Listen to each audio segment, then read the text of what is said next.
Алла тағала бергенін нәрсесін қайтып алмай жатыр ма? Айтыңызшы, Құдай біреуге көз берді. Алмай қоя ма? Соны алады. Осында отқан жасы 50-ден асқан жігіттер бар. Көзіңіз 20 жаста қандай еді?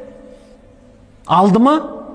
Көзіңізді аздап алды ғой. Тізеңіз қандай еді? Тізеңіз, аяқ қол, беліңіз қандай еді? Алды ма? Алды. Ойласаңыз, Құдай бергенін ала алады. Біреу бай болады, 1 секундта кедей бола алады. Біреу кедей болады, 1 секундта бай бола алады. Біреу күшті болып келеді, 1 секундта мүгедек болады. 1 секунд. Жер жастанады да қалады, көзі бақырайып ашып жабылады. Болды, қол, аяқ түк қалмайды.